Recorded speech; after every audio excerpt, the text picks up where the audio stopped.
जो EVM machine है उससे जो है चुनाव बंद करने की जरूरत है। देखिए, पूरा देश दुखी है, जनता बेहाल है। छोटे छोटे कर्मचारी, छोटे छोटे व्यापारी देश छोड़ करके भाग रहे हैं। आपको पता होना चाहिए, कई लाख बच्चे भारत छोड़ करके विदेश में पढ़ने गए। मैं याद दिलाना चाहता हूँ, तक्षशिला, नालंदा, उदंतपुरी, विक्रमशिला, वो दौर जब यहाँ पूरी दुनिया के लोग पढ़ने आते थे। आज जब से इन लोगों के हाथ में, इन झूठों के हाथों में, इन चोरों के हाथों में जब से ये भारत गया है, शिक्षा की ऐसी तैसी इन्होंने कर दी है। मजबूरन भारत के युवा विदेशों में जाकर के पढ़ रहे हैं। मैं अपील कर रहा हूँ कि शादियाँ कराना तुम्हारी जिम्मेदारी नहीं है, जिम्मेदारी तुम्हारी रोजगार क्रिएट करना है, बेरोजगारी खत्म करना है, हक अधिकार देना है। जो लोग बच्चियां पैदा कर रहे हैं वो शादियां भी उनकी कर लेंगे। ये शादियां करा के उनका अपमान ना करें। 5वीं बड़ी अर्थव्यवस्था मोदी जी कह रहे हैं देश की बन गई। अच्छा, ये बताइए, देश संख्या बड़ी नहीं, इतनी बड़ी संख्या, इतना बड़ा भारत है। अगर उत्तर प्रदेश ही एक छोटा सा राज्य है, बड़ा सा राज्य है, अगर इसको अलग देश की मंजूरी दे दी जाए तो 8वां सबसे बड़ा देश बन जाएगा। इतनी बड़ी जनसंख्या है तो अर्थव्यवस्था भी बड़ी होगी। हमें तुलना पाकिस्तान से नहीं करानी है। ये लोग पाकिस्तान से तुलना करके भारत का अपमान करते हैं। मैं कहता हूँ, दम है तो अमेरिका से तुलना करिए, दम है तो चाइना से तुलना करिए, दम है रशिया से तुलना करिए, उनकी अर्थव्यवस्था से तुलना करिए, तब भारत आगे बढ़ेगा। पाकिस्तान की तुलना क्या करते हैं ये लोग? पाकिस्तान में जितनी जनसंख्या थी तो हमारे यहाँ जेलों में पड़ी। अर्थव्यवस्था में भारत रूस से आगे है। अर्थव्यवस्था में भारत रूस से आगे है, 5वें नंबर पे। जीडीपी कितनी गिर गई है बताइए, यहाँ का पैसा कितना गिर गया है? मैं पूछ रहा हूँ यहाँ से। पैसा गिरा नहीं, डॉलर मजबूत हुआ है। अरबों खरबों रुपए लेकर के यहाँ के लुटेरे, पैसा गिरा नहीं, डॉलर मजबूत हुआ है। विषय पर विदेशों में भाग गए हैं, कोई बोलने को तैयार नहीं। आखिर आदमी का जमीर मर जाता है, लेकिन कम से कम उसके अंदर मानवता तो नहीं मरती है। ये बोलना चाहिए। आम जनमानस की गाड़ी कमाई, टैक्स से इकट्ठी की गई कमाई ले लेकर के लोग भाग रहे हैं और कोई बोलने को तैयार नहीं। आप हिंदुओं के खिलाफ काम कर रहे हैं। हिंदुओं के खिलाफ काम नहीं करता हूँ, मैं हिंदुओं की आंखें खोल रहा हूँ। अच्छा, अगर ऐसे ही कुकर्म करते रहे। भंते जी, मोहन भागवत का बयान आया है कि जाति ब्राह्मणों ने बनाई है। मैं कम से कम खुश हूँ इस बात से कि मोहन भागवत ने अपने जीवन में पहली बार सत्य बोल दिया है। जिंदगी भर तो झूठ बोले ये लोग, इनके ग्रंथों में झूठ लिखा है, इनके देवी देवता सब रेपिस्ट हैं, महिलाओं के खिलाफ लिखा है, SC OBC को गालियाँ दी गई हैं। देवताओं का अपमान कर रहे हैं बंदे जी। महिलाओं का अपमान नहीं, महिलाओं का सम्मान कर रहे हैं। हम अम्बेडकरवादी हैं, बुद्धवादी हैं, हम महिलाओं को बराबर का सम्मान देते हैं। जिस अम्बेडकर ने महिलाओं का सम्मान दिया है, उसके नाम पर संसद भवन का नाम हम चाह रहे हैं। तो कितना मोदी जी से उम्मीद है? लग रहा है रखेंगे नए संसद भवन का नाम? नहीं रखेंगे तो जब सरकार अपनी बनेगी तब नाम रखवा लेंगे, क्या फर्क पड़ता है। और नहीं तो मैं तो ये उनके पाले में गेंद डालता हूँ कि डॉक्टर अम्बेडकर जैसा महापुरुष मोदी जी के पूरे आइडियोलॉजी के पास हो तो बताएं, और नहीं है तो बाबा साहब का नाम रखने में क्या तकलीफ है ना। शोषित वर्ग का ही शोषण होता जा रहा है प्रेजेंट टाइम में, उस पर क्या कहेंगे तुम? देखिए, शोषित वर्ग सोया हुआ है, मरा हुआ है। जब मंदिर में जाने से लाठी पड़ती है तो जाते क्यों? मैं आपको बताऊं, ये जो बौखलाहट इस समय मची है ना, ये उनकी दुकानें बंद हो रही हैं, उनकी दान पेटियों में पैसा कम जा रहा है, ब्राह्मणों के प्रति लोगों की आस्था कम हो रही है, मंदिरों के प्रति लोग आसक्त कम हो रहे हैं, इसलिए पूरे देश के पंडे पुजारी बौखलाए घूम रहे हैं। बिल्कुल नहीं हो रही है। राम मंदिर बन रहा है, राम मंदिर बनाया जा रहा है। राम मंदिर बनाया जा रहा नहीं, राम मंदिर बन गया है, लेकिन बुद्ध की छाती पे बनाया है। इनके जितने मंदिर हैं सब बुद्ध विहार की छाती पे बने हैं। मेरा साकेत है, मुझसे पूछिए, मैंने हाई कोर्ट सुप्रीम कोर्ट में केस किया था, 1 लाख का जुर्माना किया। सुप्रीम कोर्ट का जज कह रहा, हाउ टू डेयर यू, तुम्हारी हिम्मत कैसे हुई।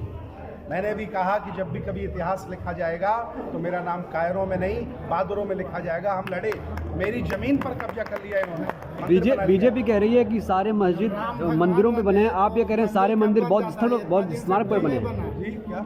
बीजेपी कह रही है कि सारे जो मस्जिद हैं वो मंदिर के स्थान पे बने हैं, और आप ये कह रहे हैं कि अब सारे जो मंदिर है वो बौद्ध स्मारक पर बने। एक्चुअली हिंदुज़म बुद्ध के बाद का है। वाल्मीकि रामायण में बुद्ध को चोर लिखा है, क्यों लिखा? अगर ये सनातन होता तो बुद्ध को चोर लिखते क्या? ये ईसाइयत बुद्ध के बाद की है, इस्लाम बुद्ध के बाद का है। यहाँ सबसे पुराने धर्म यहाँ पर जैनिज्म और बुद्धिज्म है भारत में। और आज भी आप ऋग्वेद खुदाई उससे करते पहले का हैं? है, ऋग्वेद उससे पहले का है, क्या? बुद्ध से पहले ऋग्वेद। नहीं, ऋग्वेद सब बाद में लिखे गए, सब झूठ है साहब। पाली भाषा को कन्वर्ट करके इन्होंने संस्कृत बनाई है। 10वें राजा जयद्रथ मौर्य की हत्या करने के बाद पुष्यमित्र शुंग ने हिंदू धर्म ग्रंथों का लिखवाया है, पुराण लिखवाए हैं। ये कल मंदिर बनाते लिख देते हैं प्राचीन। इतने जाहिल लोग हैं, ये कल मंदिर बनाया लिख दिया प्राचीन, जैसे पब्लिक पागल हो जाए कि यहाँ बहुत प्राचीन जैसे? मंदिर। बहुत सारे मंदिर हैं, इनका बच चले तो राम मंदिर को भी प्राचीन लिख सकते हैं। ये प्राचीन राम मंदिर। सर अब हिंदू जय राष्ट्र भीम बन की रहा बात है। करते हैं, वो लगातार जय श्री राम की बात कर रहे हैं, जो हिंदू राष्ट्र की बात कर रहे हैं, किस तरह से ये जो जंग है खत्म होगी? देखिए, जंग कोई नहीं है, हक अधिकार की लड़ाई है साहब।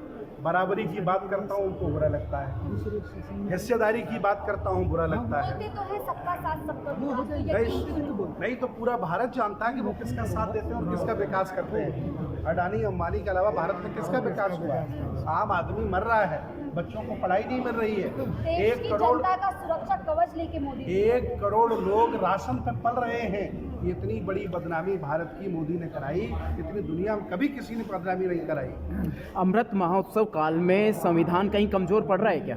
अमृत महोत्सव काल उनके लिए होगा जो काजू बादाम की लपसी खा रहे होंगे, एससी ओबीसी वाले भूखे मर रहे हैं। मेरे लिए कोई अमृत काल उन्होंने तो बहुत प्रचार ये कर रहा छलावा है, ये दिखावा है, ये ड्रामा है। मोदी जी कहते हैं मैंने देश के लिए पल पल खपा दिया, पूरा जीवन देश के लिए लगा दिया। नहीं, मोदी जी तो ये बिल्कुल सत्य कहते हैं कि उन्होंने देश के लिए बहुत कुछ किया है, इसीलिए यहाँ का अरबों अरबों खरबों करोड़ रुपया लेकर के विदेश में लोग भाग गए हैं। ये उन्हीं की कृपा है, वो सही कहते, गलत नहीं कहते। एक मोदी सब पे भारी की बात करें। देखिए, जो व्यक्ति लोकतंत्र की सीढ़ी पर पैर रख करके चाय बेचने से वाला प्रधानमंत्री बना हो, अब वो राजतंत्र स्थापित करके, धनतंत्र स्थापित करके लोकतंत्र का गला घोंट रहा है, इससे ज़्यादा बुरी बात भारतीय इतिहास में क्या होगी बताइए आप। आप जैसे कि लखनऊ से आते हैं, लखनऊ के नाम बदलने की लक्ष्मण लक्ष्मण रखा जा रहा है, उस पर क्या देखिए, कहना है? लक्ष्मण जी ने आप स्वतंत्र भारत में कौन सा युद्ध लड़ा, आप बताइए। इस मैं आपसे- कदम का स्वागत करते हैं कि नहीं? कोई स्वागत नहीं है। राम के भाई लक्ष्मण ने स्वतंत्रता आंदोलन में कौन सी गोली खाई, किसको यहाँ से भगाया, क्या उनका योगदान है? अगर लखनऊ का नाम करना है तो ऊदा देवी के नाम से करिए, जिन्होंने 35 अंग्रेजों को मार के गिराया था। लाखन पासी ने लखनऊ बसाया है, अगर दम है तो लाखन पासी के नाम से लखनऊ का नाम रख के बसाएं, जिन्होंने लखनऊ बसाया। ये ज़बरदस्ती नहीं थोप सकते अपनी संस्कृति, संविधान इजाज़त नहीं देता है, और संविधान हमें अभिव्यक्ति की आज़ादी देता है। मैं सही बोलूँगा, गलत को गलत कहूँगा। नाम बदलने की राजनीति जो हो रही है उससे आम आदमी का क्या फायदा हो रहा है, चाहे वो नाम रखे या कोई और नाम रखे? नहीं, कुछ हैं गधे, कुछ हैं मूर्ख, कुछ हैं अंधविश्वासी, कुछ हैं भक्त, उनको तक मज़ा आता होगा, लेकिन आम आदमी को रोजगार चाहिए, आम आदमी को मान सम्मान चाहिए, इज्जत चाहिए। इसकी जंग है, इसकी लड़ाई है, हम लोग लड़ते हैं। सर हिंदू राष्ट्र बनाने की मांग उठ रही है, क्या आप साथ में हैं उनके? संभव नहीं। हिंदू राष्ट्र जो बनाना चाहते हैं वो एक हिंदुओं का गांव बना के पहले हमें दिखाएं जिसमें जाति न हो। ये अंधविश्वास पाखंड चमत्कारी बाबा बागेश्वर बाबा पर क्या कहेंगे? पूरे स्ट्रीम मीडिया जमकर पूरे दिखा रहा है। भारत के हिंदू जिन वस्तुओं का इस्तेमाल करते हैं वो एक वस्तु बताएं उन्होंने बनाई हो, चाहे कार यूज करते हो, चाहे पैंट शर्ट पहनते हो, और चाहे मोबाइल यूज करते हो, एक भी इनका नहीं बनाया हुआ। ये सब अभिमानी लोग हैं, घमंडी लोग हैं और अंधविश्वासी पाखंडी लोग हैं। ये गाय गोबर के नाम पर लोगों को बांट रहे हैं और अंधविश्वास पाखंड परोस रहे हैं, भारत को बर्बाद कर रहे हैं। धीरेन्द्र शास्त्री चमत्कारी है या नहीं? चमत्कार है तो जाओ ना, हाँ। जोशी मठ की दरारें बंद कर दो। हाँ। किसने मना किया है? जोशी मठ की दरारें बंद कर दो, जाओ धीरेन्द्र शास्त्री, मान जाएंगे तुम्हारा चमत्कार। नहीं फर्जी हो तुम, ड्रामाबाज हो, बंदे जी धोखेबाज हो। सच्चे सनातनी हैं वो। सनातनी शेर है वो। उन्होंने कहा है कि हिंदू राष्ट्र जब बनना हम चाहिए। लोगों ने ये कह करके समझा दिया लोगों को हाँ। कि हिंदू मतलब काफिर होता है। स्वामी दयानंद सरस्वती ने लिखा है, मुसलमान हा को सा बोलते थे, सा को हा बोलते थे, इसलिए आपसे हिंदू कहा। तब ये सनातनी चिल्लाने लगे। अब हमने इनको बताया कि सनातन वो होता जो पुराना होता है, बुद्ध महावीर से कोई पुराना नहीं है, सब ये नए हैं। तो ये सनातन नहीं हो सकते, ये ड्रामाबाज लोग। नहीं, भारतीय कालखंड को अगर देखा जाए बंदे जी, तो आप कह रहे बुद्ध से पुराना नहीं, जबकि ऋग्वेद बहुत पहले आ गया 1520 ऋग्वेद पुराना नहीं है साहब, 1500 BC में आ गया। झूठ बोलते हैं ये लोग, सब झूठे लोग हैं।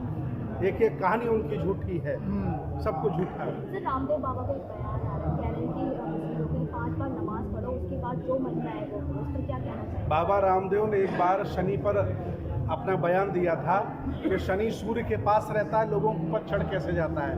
तो उनकी दुकान बंद हो गई होती, पूरा देश का ब्राह्मण उनके पीछे पड़ गया था। अब बाबा रामदेव को ब्राह्मणों ने कहा कि जाओ मुसलमानों पर हमला बोलो, तो मुसलमानों पर बोलने लगे। मैं कहता हूँ कि आप चाहे जितने पाप करो और गंगा में नहा करके पाप आपके धुल जाते हैं, ये बाबा रामदेव क्यों नहीं बोलते? लोगों को मूर्ख बनाना बहुत अच्छे से आता है।